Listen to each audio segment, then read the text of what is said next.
Welcome, everyone, to the Braver Angels podcast, a new way of talking politics. I'm your host, Mónica Guzmán.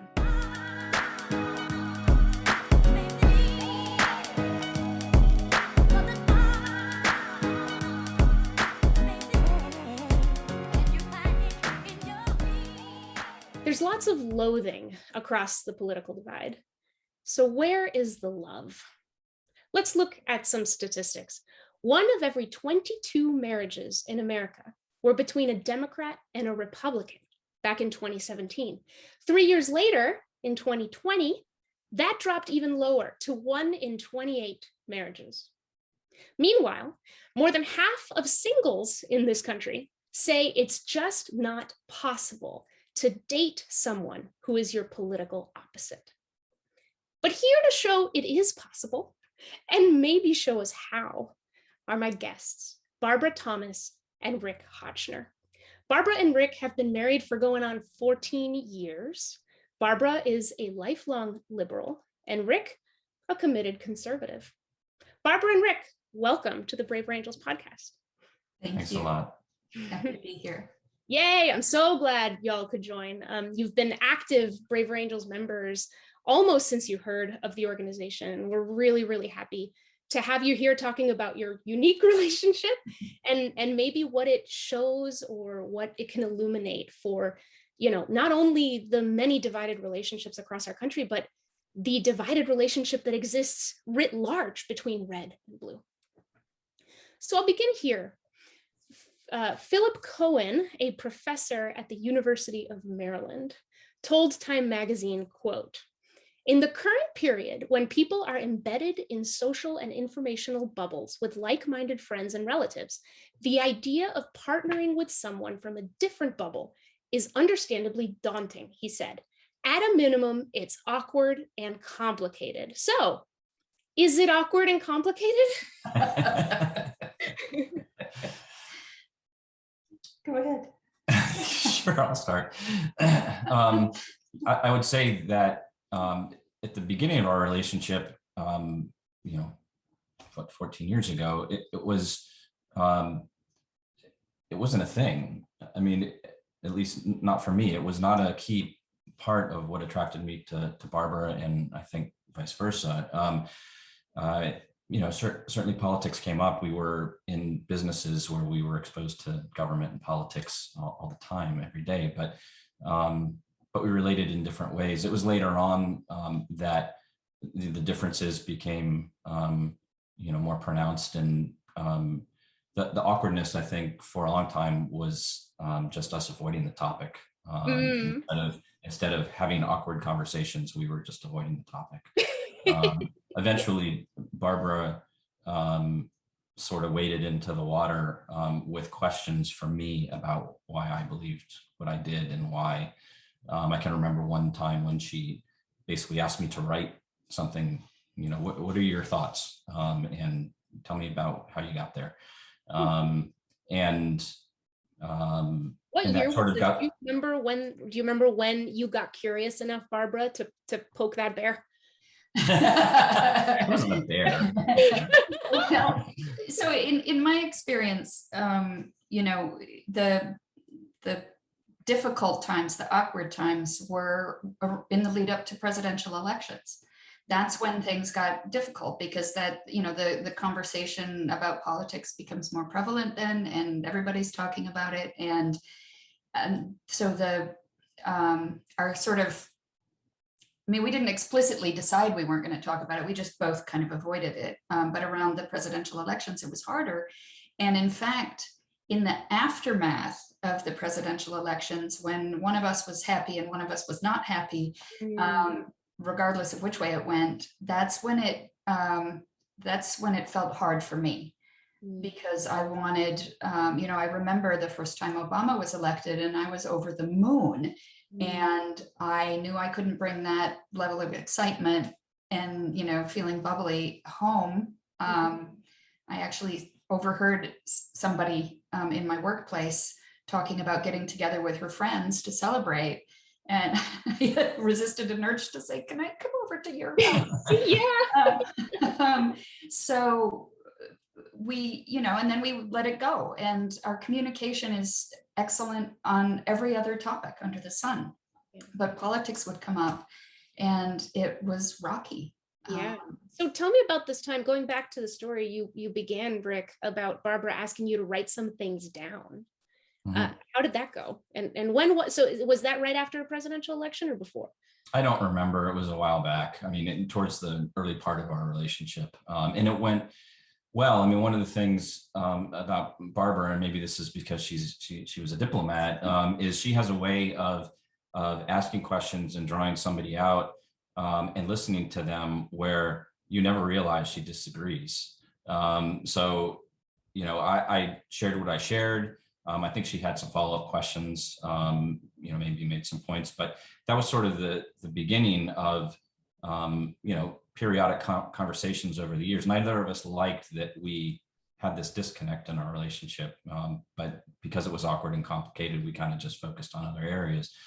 Eventually, maybe because of presidential elections or other things, we ended up sort of getting into a groove where we talked more, but it was largely Barbara initiating the conversation, trying to understand me.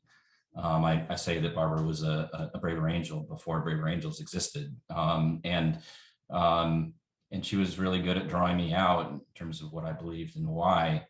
And I don't know if it take too much time, but I'll say that I didn't reciprocate. And she called me on that from time to time. You don't ask me questions. And I felt like I understood why liberals believed what they believed. And so I thought I understood her. It wasn't until we got to Braver Angels that I realized I might understand what liberals believe.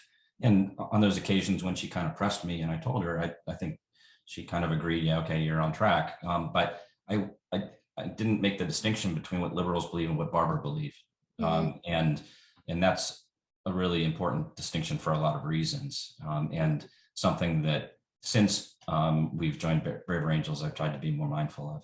Right, that difference between the group, the label, and the individual person. There might be a lot of alignment, but if it's about a relationship, you still may want to kind of stick to that individual. So what an interesting insight. And I think we'll probably come back to that.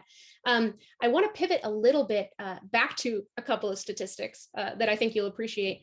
More than half of Americans felt at least somewhat anxious about, quote, the impact of politics on my daily life in 2018.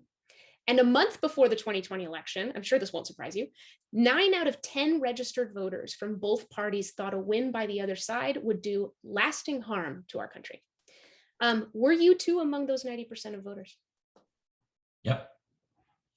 Yeah, I mean, well, yes. I'll speak for myself, yes. Yes, I felt that the stakes felt tremendously high. So my follow-up question to that then, to what extent did the rising political tension in the country, predict a rising political tension in your relationship? How well did those two things track? Because you mentioned you're good at communication. You, Barbara, are a diplomat. We'll get back to that. But yeah, talk to us about how well those things tracked. I think it was directly relevant. I mean, even as we tried in the context of our marriage to build understanding of each other and where we're both coming from, as we tried to create more space for us to in our relationship to have those conversations without it going sideways.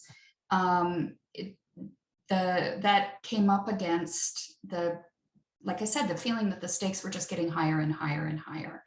And so while I was, asking those questions of Rick over the years to just try to understand where he was coming from, because I know him to be thoughtful and to take a huge amount of time to educate himself about issues. I knew that he wasn't going to be just spouting talking points at me. He's going to be giving me his thoughtful, considered opinion that was, very, very different from my own in some cases, and really wanting to understand where he was coming from, not coming at those trying to convince him that he's wrong and I'm right. Usually I was just trying to figure out how he saw the world. But as the stakes got higher, I felt more pressure in certain situations to make him see the dangers that I was seeing. Right. And was that the case for you as well, Rick, that at a certain point there was this almost breaking point where wanting to just get the other person to see something became more important maybe than just purely understanding?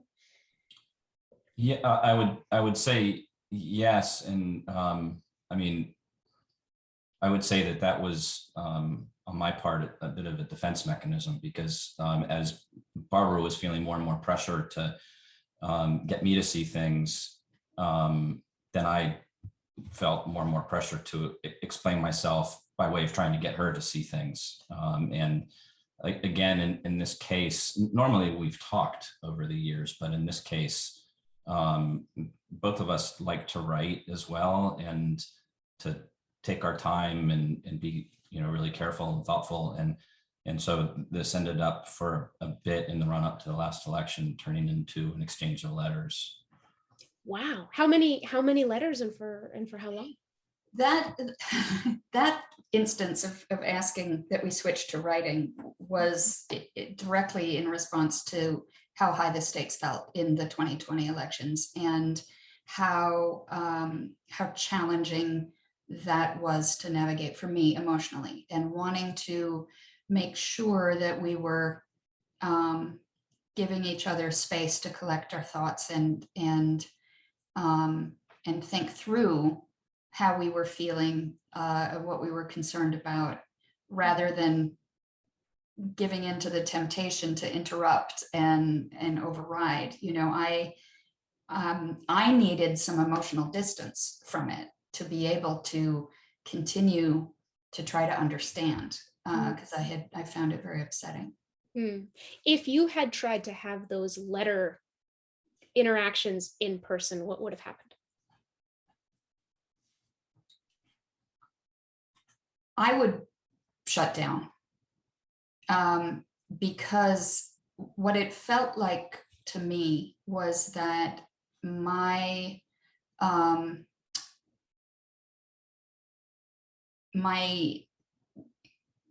understanding of Rick was being challenged by my assumptions about what those views meant. Right? Yeah. So I was hearing things that I just couldn't compute. I couldn't make sense of. Can you give us an example of one of those things? So a lot of this was about Trump. And, in the 2016 elections, I was making my concerns about Trump known in the run-up. What I was seeing of, it looked like he's encouraging violence at his rallies with his rhetoric and the wink and the nudge kind of thing. And so politics aside, I was terrified about what that was doing to our democratic process. And I wanted Rick to see that. And, we had a conversation about it at the time, and up against this sort of existential threat kind of thing is how it felt to me. Rick made a choice to vote for an independent in that election. Not because of what I don't presume it's because of what I was saying, but the fact that he made that choice made it, that was something I could roll with. And then as we headed into the 2020 election, after all of what had been happening, and I was working overseas as a diplomat representing the United States, trying to explain what was going on in Washington. And it was a very difficult, traumatic time for me. And then to find out that he was, after not voting for Trump, he was going to vote for him, I felt like the ground was giving out under my feet. Wow. And I needed to hang on to knowing that Rick is a good human being, knowing that he's a thoughtful human being, and that there's some piece of this that I just don't see. It doesn't make any sense to me. Wow. So Rick, I'd love to hear how all this felt from your end, this journey that Barbara's talking about? It sounds so far that in a lot of these interactions, it's sort of Barbara bringing some things up and you deciding how to respond. I don't know if that's the case here, but please tell us what this looked like. Yeah, I suppose that first of all, that's right. And I think to a certain extent, I've been conditioned by, I'll say, sort of conservatives speaking out in the broader culture can get hammered from time to time. And so like I'm content, or I was in any event, not content not talking about politics, even though, you know, I didn't love the idea that we had this disconnect within our relationship. Our relationship was so good in so many other ways that it didn't matter to me that much.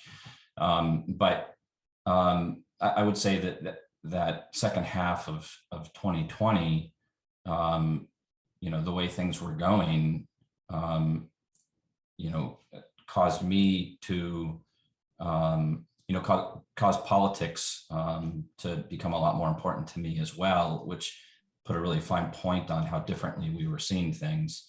I see. So at that point, it wasn't so much just a response to Barbara. You yourself felt this, am I seeing it right, that you also wanted to express maybe more?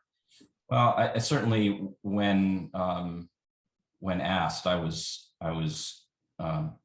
prepared to explain where I was coming from in depth, and part of that was defensiveness, and part of it was also that I thought it was unfair that that one side seemed to be putting the onus on the other side to explain itself without having to explain themselves, and that's much bigger than Barbara and me, but our disagreement was taking place in that context, and you know, as mentioned before, in the same way that she was struggling with, you know, how are you not seeing these things? How are you not more concerned about these things?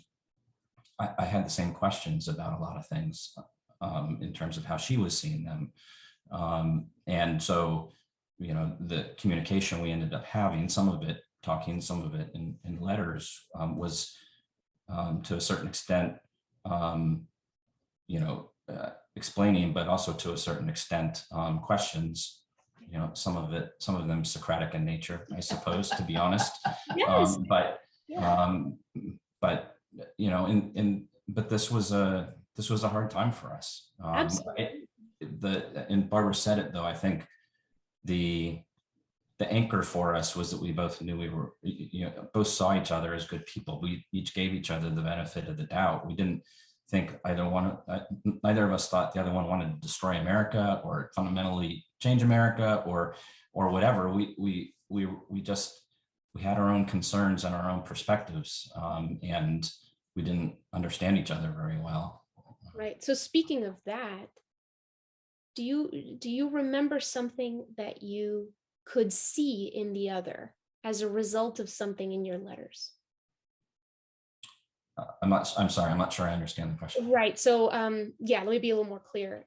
Barbara, you had said that there were things you wondered if there was something you were not seeing, right? You were trying to kind of square, you know, Rick's a good person, but gosh, you know, this particular candidate and the whole thing, I don't feel good about it at all. Is there something I'm not seeing?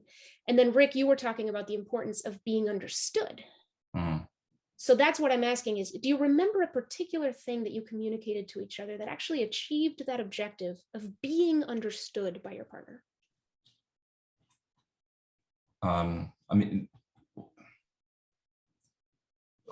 I mean, basically, I feel understood by Barbara because she tries really hard to understand me. But I could think of one exchange that we had by letter where she raised a number of sort of transgressions that Trump and or his administration committed, and, you know, asked me, you know, how far is too far for me?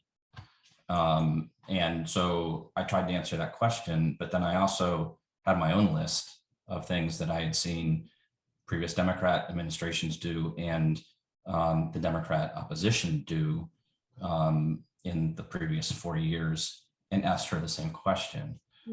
So again, you know, some of that was honestly, I wanted to know how she saw those things, but part of it was also Socratic in nature, in terms of, okay, it's fair for you to ask me these questions, but I get to ask you that kind of question too. But it was, I don't know that it was any particular comment or a question or communication that made me feel understood. It's the overall way that Barbara engages that makes me feel understood and respected. And there's never a doubt in my mind that she sees me as a good person, and I'm getting the benefit of the doubt. So same question to you, Barbara. How did you feel understood by Rick through all of that, or what moments stuck out?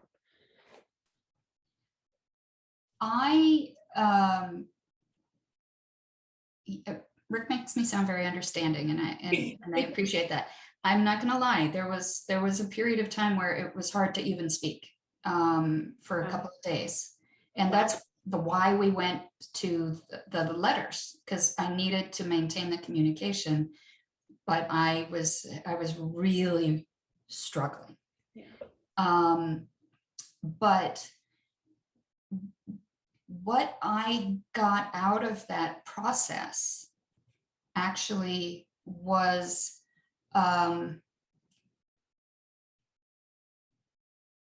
looking at my own side differently. Because what I was hearing from Rick was not that he thought that their candidate was wonderful. It was that he was more afraid of what was going to happen on the other side. Interesting. And to me, I mean, like, I'm sorry, it's just like Joe Biden seems like a very bland candidate to me, not to be unkind, but so the idea that was worse in his eyes gave me pause. I had to, because he wasn't arguing that, like I said, that the things that I was afraid of were untrue, or he wasn't minimizing them. He was saying, right, those are problems. This is worse. So that made me, have to stop and reflect on how sort of my side of the political divide sees things, and how we look from the outside. And that was something I really had to wrestle with. Yeah, that's remarkable. Because there is such an assumption, right, that someone who votes differently must hate what we support. Right. And it's often not that simple of a binary. Or right? That they love what they're voting for. Sure. Hate what they support, love things we hate, like that everything just kind of shuffles off into these two columns. Right. And they say more people are voting against someone these days than voting for someone.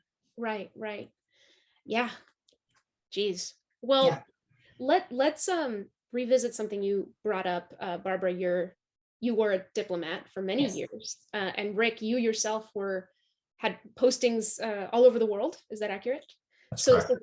Two of you have spent many years not living in America, and then last summer, I believe, you made a pretty momentous decision to come home. And I'd like you to tell us why and where you were. So Rick had already retired. He had been retired for a couple of years. I was, my last assignment as a diplomat was in Dublin, in Ireland. And I was meant to be there for 3 years. But a year into that assignment, I decided to retire. I had been planning to retire after that. But really looking at what was happening back home, that I was feeling like we as a nation had collectively lost the ability to communicate with people with whom we disagree. And it was tearing us apart. And it was getting harder and harder to represent America to the world as sort of a beacon, an example. And I mean, that's not all of what diplomats do, but that's a big piece of it. And that was getting more and more challenging. And I felt like there was work to be done at home to bring people together. I felt like maybe, you know, my diplomatic skills could be put to use somewhere else. And on top of that, I'm from Minneapolis.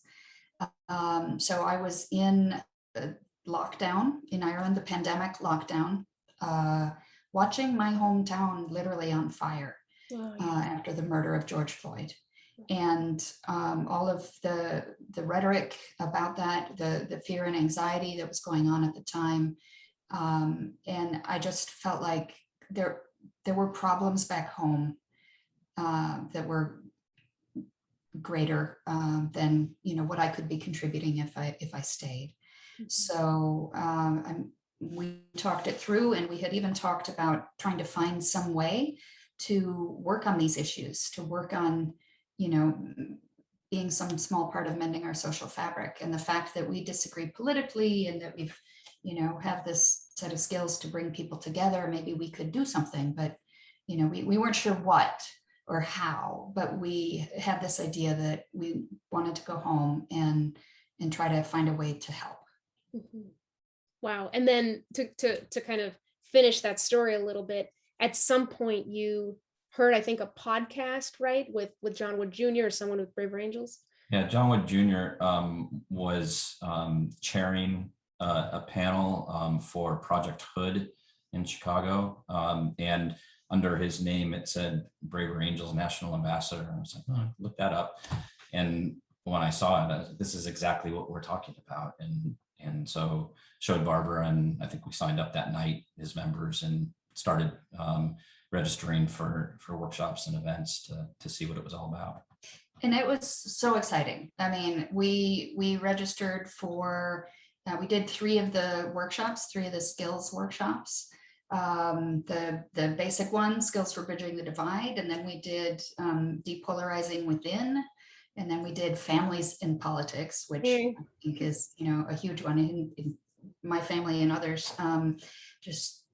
We went to a town hall and movie discussion and book discussion, and I just came away so impressed with Braver Angels' mission and their methods, and felt like they're doing really important work, and we wanted to jump in. So we had talked about this earlier in a different context, and you had told me that part of your conviction that led you to come home and make this change in your lives was also out of a sense that no one is going to save us. We have to save ourselves. Yeah. Tell me more about that. Yeah, it's actually a line that I stole from Glenn Lowry, who uses it in a different context. You know, I'm of the belief, and I believe this before Braver Angels, but even more so after my experience in Braver Angels, talking to, you know, countless people who disagree with me and having fantastic conversations, that the grand majority of people in our country are people of goodwill, who are open to ideas and engaging people with whom they disagree, and that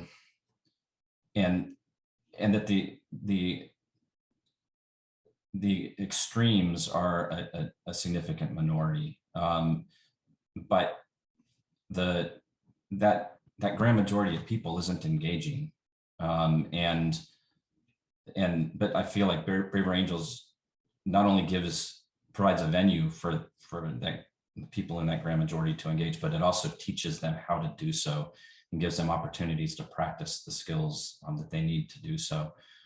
And so this is one of the things Barbara and I talk about when we're out conducting outreach, is that people, people will thank us. I really appreciate what you're doing. I'm like, no, this is for all of us, all of us Americans. We have a stake in this, and we all have to step up and engage in this productive way. As more and more of us do, we'll reach a tipping point, and it'll actually be the extremes that are marginalized rather than us. So that's kind of my thinking on that. Is whoever we're talking to, we're asking them to actually take the step too. Yeah. Because it can't be a small number of volunteers and Braver Angels that are doing it. It has to be everybody. It has to be a national effort. What do you think is in the way? Well, I think, and this will probably, be my red perspective coming out, but I think a lot of people feel intimidated into not speaking up and engaging. I think there's, people's identity gets involved in terms of, if I go over there and talk to people from the other side, then people on my own side are going to start beating me up, and that happens. I think, there's a lot of forces. Something else Barbara and I talk about, both in personal and domestic and foreign actors, that are trying to divide us, succeeding in getting it into our heads that we're too divided for anybody's effort to matter. And so I think a lot of people think it's pointless. There's probably some people who are just scared, et cetera. So I think there's a lot of reasons. Yeah, and I would say that it's the impersonal forces factor that I think a lot of people feel like this is happening to us, rather than seeing it as a process that we're all engaged in. And we can choose to be passive in that process and let it happen to us. Or we can stand up and say, you know what, I don't accept that. And it's changing that mindset. Because I think most people hate what's happening to the country. I think on that we agree. It's exactly. It's distressing, it's upsetting, and it feels like the country is, heading for the edge of a cliff. But that feels so big. Like, what can little old me do in my life about it? And that's why I think initiatives like Braver Angels are so important, because there are things that each of us can do in our life to make a difference and to change the tone, and to eventually, as Rick was saying, if we get enough people involved and we reach a tipping point, we can start demanding a different kind of politics from our elected leaders, because ultimately it is up to we the people. And if enough of us say, I don't want to hear how you demonize the other side, I don't want to hear how the other side is going to ruin our country, I want to hear your ideas for solving our problems. If enough people demand that of our elected officials, it changes the incentives that they're operating under. So for everyone listening now going, wait, I can do something? What? Right? Like, hang on. And they haven't taken the workshops, right? And that's fine. Like, Braver Angels has, one set of skills, but you're a diplomat. You learn some of these skills from your career. What are I hesitate to call them this, but I will, because I came from the technology side of things. What are the hacks? What are the main hacks that you have learned work really well in your relationship in some of those hardest moments, and that maybe you have already road tested or heard stories about when you do your outreach and you're like, you know what, this one really works? What comes to mind? And if nothing does, we can begin with sort of knowing that the moment was right to switch to letter writing, because something about that is ingenious. But go ahead and share your hacks. Do you have thoughts? Yeah, I would say a starting point, and we've already alluded to this, but starting point is just a change of mindset about conversations, that, not going into them with an effort to win a debate or convince anybody of anything or change their minds or values, but rather to be curious, to check yourself and be a little bit less certain, a little bit more humble, and to listen in an effort to understand before being thoughtful about how you express yourself so you can be heard. And then, in the Braver Angels way, trying to see the humanity in the other person, and trying to find common ground if it exists. And I think if people approach political discussions in that spirit, with family, with friends, with colleagues, that's the first step. Well, actually, the first step is just looking at ourselves. The depolarizing within workshop is really excellent in driving home that point. But once we've sort of done that reflection, I think then it's just engaging around you. It actually is quite organic, and everybody can be doing that without really doing anything extra except just changing how they're engaging. But then, of course, there's lots of different ways to get involved and do more than that. So, oh, sorry, real quick, and then I want to hear from you, Barbara. Let me throw a stereotype at you. Braver Angels likes to confront stereotypes. Yeah. One of the stereotypes out there is that if you listen to understand, and if you suppress this goal to win or what have you, then really all you're going to do is come to the middle. Yeah. You know, you're just going to come to the middle. You're going to forget what you stand for. You're going to give up who you are. Have you two walked toward each other politically? No. No. In fact, Okay, right. So, this yeah, is a conversation I've had with a lot of Reds who, many of whom seem to be suspicious of Braver Angels, that it's a organization that's going to try to change their minds or Yeah. pounce on them once they express themselves. I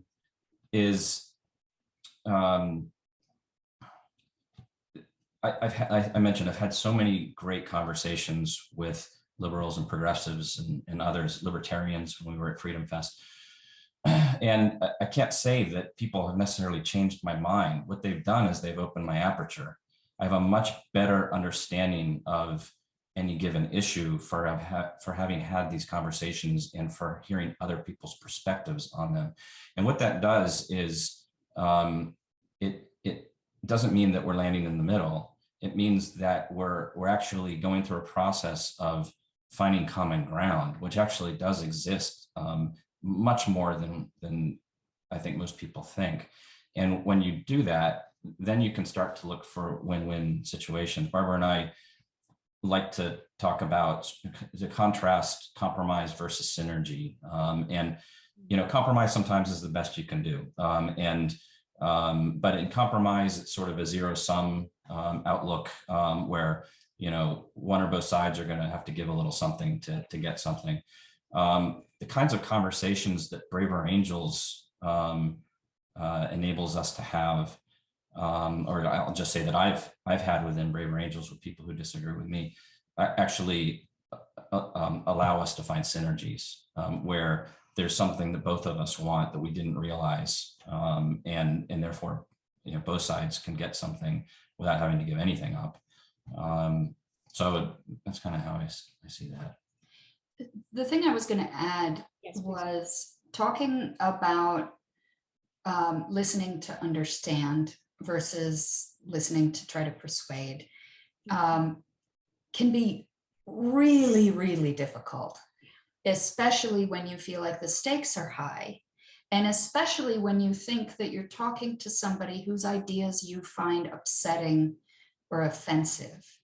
Then listening to them is a different kind of challenge, because and I think for some people there's a mentality that listening to views you disagree with somehow makes you complicit in those views. Yes, I've heard that a lot. And that, I think, is deeply problematic, because it's a short step from that to feeling that there's virtue in shutting down voices that you disagree with. Yeah.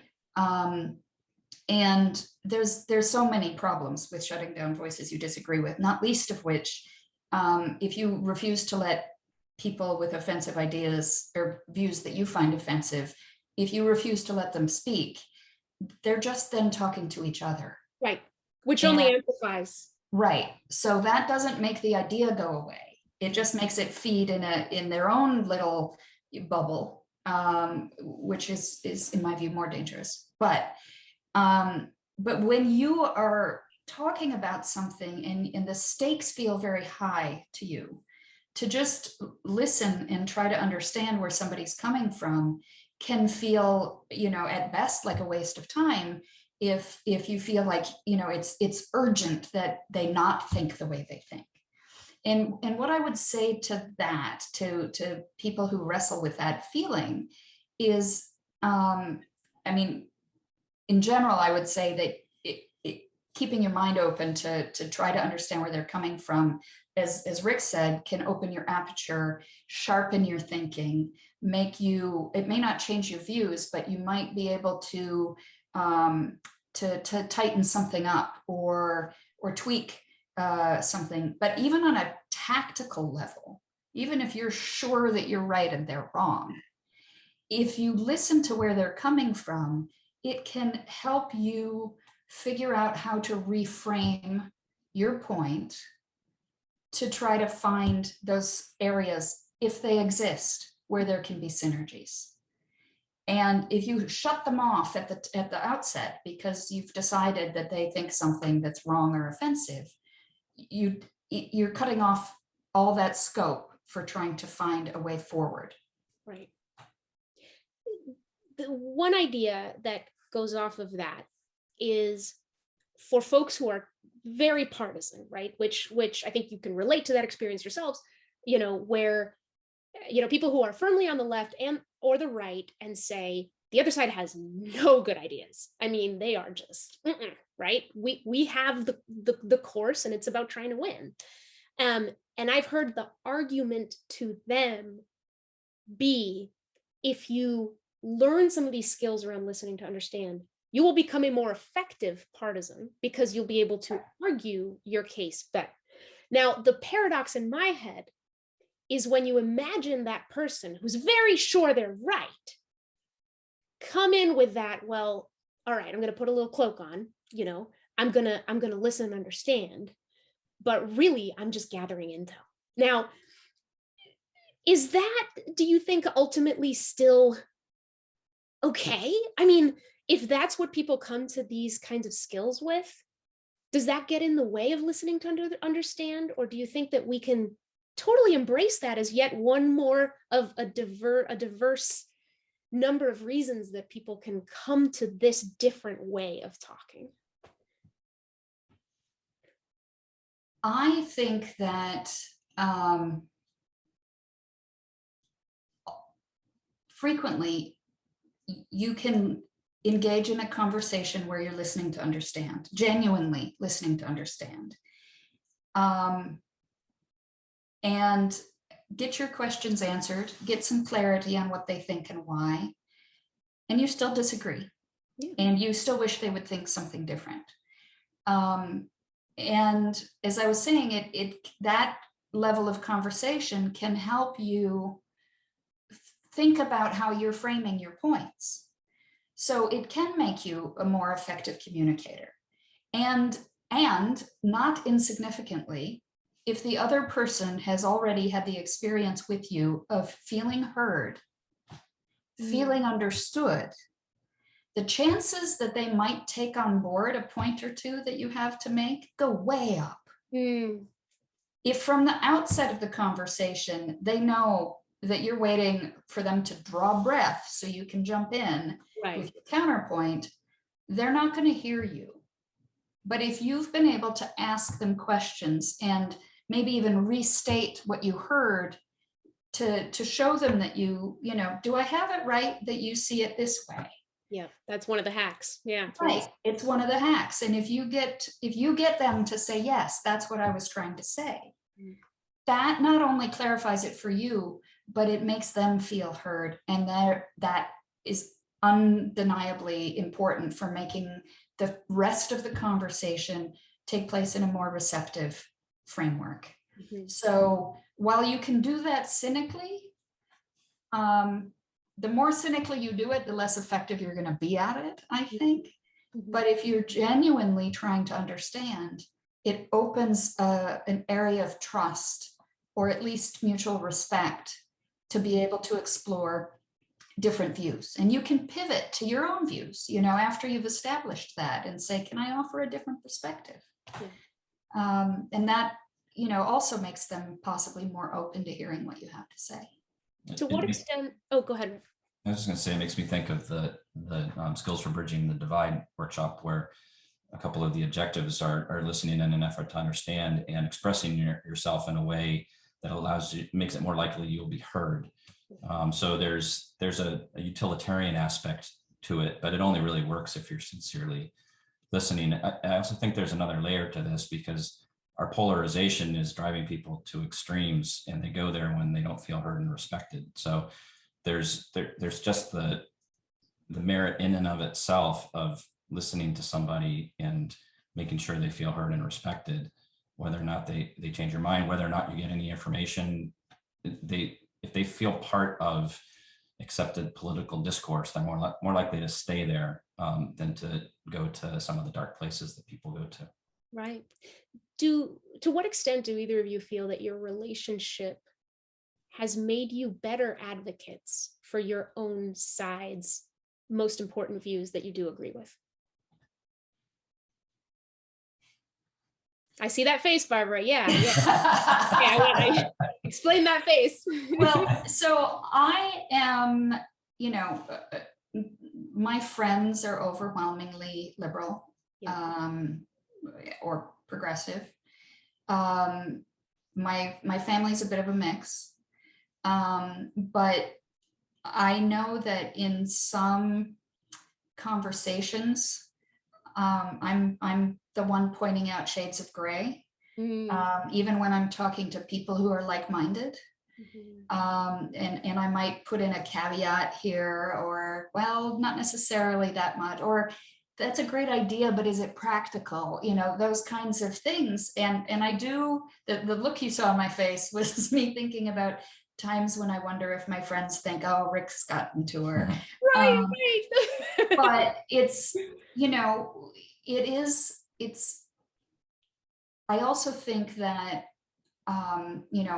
idealism is important, but practicality is as well, and being able to deliver and really make an impact on people's lives is important. So having those conversations about the gray areas or the unintended consequences of some good ideas are really important. And I get a lot of that from the conversations that Rick and I have. Yeah, how about that? How about you, Rick? So I would say that from the conversations that Barbara and I have had, that it sort of tracks with what I said before about conversations that have opened my aperture, given me a better understanding of an issue because of sort of blind spots I had to different aspects of it, and also different ways of thinking about that issue. So I would say, yes, while I haven't necessarily changed what I think would be the best answer on any given issue, I've used that information to identify areas where I think, two sides or more sides can work together and, move the ball down the field. So. Yeah, interesting. The shades of gray seem to have added to your thinking with the wider aperture. A lot of young people are growing up today thinking that deep partisan polarization is the norm. It certainly has increased by leaps and bounds in the last decade, but it's been really building for some time. So you have children, and you are one of 28 politically mixed marriages in the country, according to our best counts. So what do they make of all of this, and how does this come up in your relationship as a family? So is it fair to say that your kids are fairly apolitical? So I would say so. We both have kids from our first marriages. Yeah, so we don't have a lot of conversations with them. With my children, there are more political conversations, and sort of until recently, we haven't talked a lot about polarization. We've just been polarized. So we especially with my younger two, we see things very differently, and we've struggled to have constructive dialogue. And I'll admit, in the same way that I was coming up short with Barbara, I was coming up short with them. I was, I would. And are they all liberal, or? Yes, progressive in the case of the two of them. They're all. So I sort of make a distinction that, at the policy level, they're all, well, the two are progressive. My oldest daughter's liberal, but then they also have sort of different views about what's acceptable in political discourse, I guess, is how I would put it. And so, like, I would know that, okay, we're going to have a visit soon, politics is going to come up. I'm going to be calm this time, and somehow I just would let my buttons get pushed, and we would end up in arguments that didn't end well. And, we relate well in every other way, and then accept this. And the way that the dialogue, such as it was going, was we weren't actually solving any problems. So there was no point to it. It was only, again, after spending some time in Braver Angels and reflecting upon all of this that, you know, I decided to try to take some different hacks, in your words, and have a conversation about how to have conversations. And I've spent a lot of time since joining Braver Angels thinking about how questions more than policy questions. How do we talk to each other? How do we treat each other? How do we characterize each other? How do we make decisions? How do communities get along? How are we governed, et cetera? And so that's what I've kind of tried to bring to those relationships is, I'm actually okay not talking about politics, but if we're going to, let's do it differently. And so far that's, you know, started off well, in terms of having some good discussions about how we talk about politics, and then actually having some good discussions about policy differences, and at least coming out of those with a better understanding of where we're coming from. So far so good. It's a nascent effort, but you know, this is, in case they're listening, this is not something I'm not being critical of them. I own as much of the rancor that we had before as they did, and I'm really happy that we're moving to getting that on a better footing, where we're trying to understand each other, because we think highly of each other and get along in every other way. So we should be able to have good conversations. So I'll make an observation. It feels like in a couple of places where it counts for your family, you've found success in communicating the importance of this style of communication, yeah, and then having it be sort of reciprocated, reflected back over time. For a lot of divided families, that is less the case. There might be one member of the family who's thinking, we got to do this, we got to try.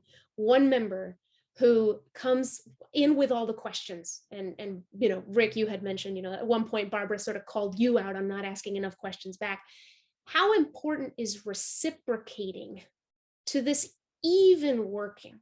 And I'm thinking in particular of listeners who might be listening to this whole thing going, there's no hope for me.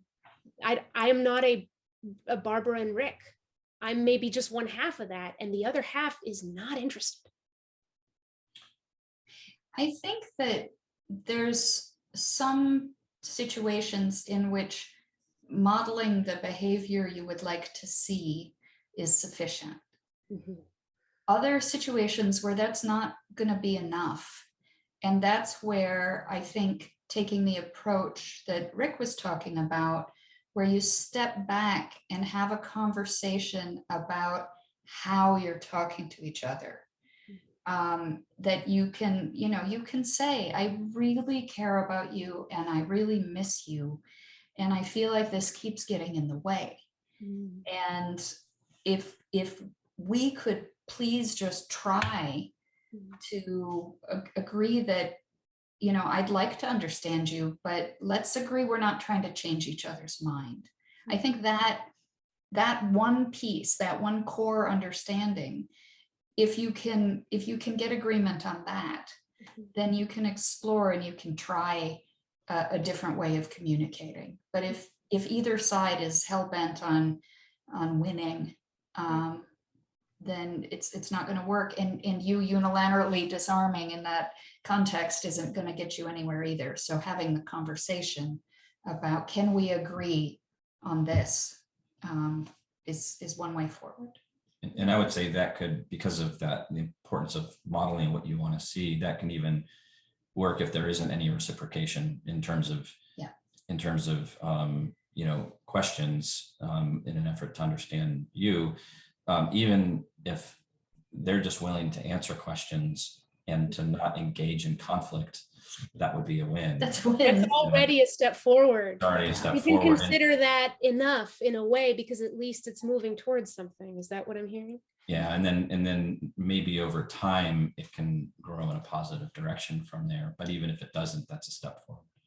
And one of the things with families too, you'll find there are people who bait someone else in the family, right? They're gonna come up, the sniper, yes.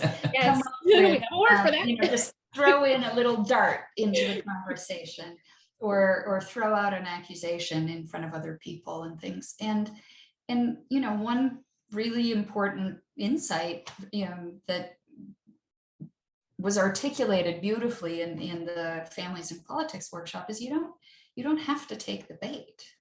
You can set your own boundaries of, actually don't want to talk about that right now, and maintain the relationship. I mean, obviously, ideally, you'd get to a place where you can communicate more constructively, but there's a middle ground between completely destroying the relationship and being able to talk productively about politics. And that middle ground is acknowledging that you value the relationship, and you would like to, and that's your core from which you'd like to operate. Yeah. So I'm going to ask a couple more questions as we wind down the conversation, and these are going to take a little wind up, so bear with me. So marriage and America as a relationship between red and blue, there's a parallel, which is this idea that, a marriage is a commitment. You try really, really, really, really, really hard, by definition, not to treat it casually, like you can just walk away tomorrow. Bill Doherty, who's the co-founder of Braver Angels, often says that America can't get divorced.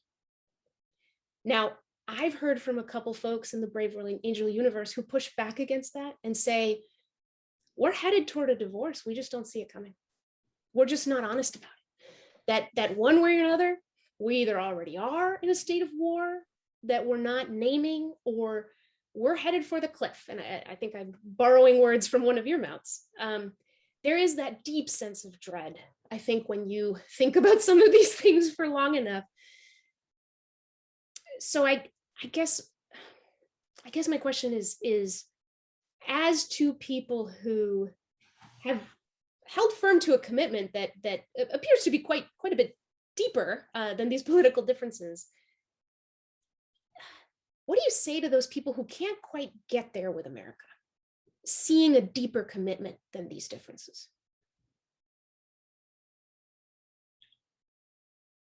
Yeah, I'll answer the question as I understand it. Please, I know that it's a more abstract one.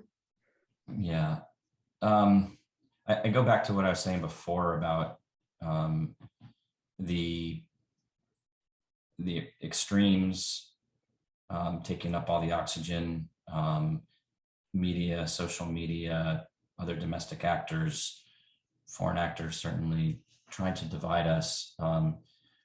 And I think people who think we're either already, having a trial separation or headed towards divorce or whatever, are buying into the negativity and the messages of those divisive forces in a way that doesn't actually reflect the reality that I see, which is that the grand majority of Americans have no intention of getting divorced, and feel bought into being Americans and bought into each other, and they see common ground, and they continue to want to work together to aspire to have a more perfect union. So I understand, and there are people that are talking, state seceding and things like that. I just don't know what a divorce looks like. I mean, I could see what implosion would look like, but there's not neat lines where we could divorce. There's lines all over the country and all kinds of different sort of manifestations of polarization. But I really think that those are those forces are strong, no doubt, but they're coming from a minority of people that could be frankly overwhelmed by the majority of people if they would engage. Yeah, I think that I've heard those kinds of comments, and I've heard them as well in the form of, even stepping back from that and saying, is the country worth saving? Right. Which breaks my heart to hear. But I I think that what people are reacting to is the high volume torrent of divisiveness. And there are, and Rick has alluded to it a couple of times, there are domestic and foreign actors that have an interest for different reasons in pumping that full of fuel, that and burning that fire that's ripping us apart. And that's something that's happening, but it's not unstoppable. And it's the noisiest part of what's going on. And if we can detach from that and look around at our neighbors, we can choose a different path forward. And that's the thing. I mean, the toxicity and the impacts that toxicity is having in every aspect of our lives, it is not inevitable. And it is in our power to reject it. And that's what I would say most forcefully to people who argue that. Yeah, we have to save ourselves. And we can. We actually have that power. We do. Even if we don't feel it or see it. Right. Well, Barbara and Rick, thank you so much for joining us today. That was one heck of an illuminating conversation. I've been thinking about it for a while. I hope our listeners do as well. A quick note to our listeners that Barbara and Rick have appeared on a number of podcasts with hosts who span the political divide. Would you agree? Yes. Yeah, all kinds of amazing conversations. So they're out there, and we will be putting links to several of them in the show notes to this episode. So please do check them out. And with that, so concludes another episode of the Braver Angels podcast. Please don't forget. Oh, wait, before I do that, gosh, did I already say thank you? I did. No, I did. Thank you, Barbara and Rick. I did say thank you. Gosh, I just don't want to skip that, Okay, all right. Back to the program. Don't forget to hit subscribe on the podcast if you have not already. We've got more great conversations coming your way. We're always glad you're here. Any ideas that you have for future guests or topics, please send them to media@braverangels.org. Well, thank you, everyone. Have a great day. Let's go build a house united. Thank you. Amen.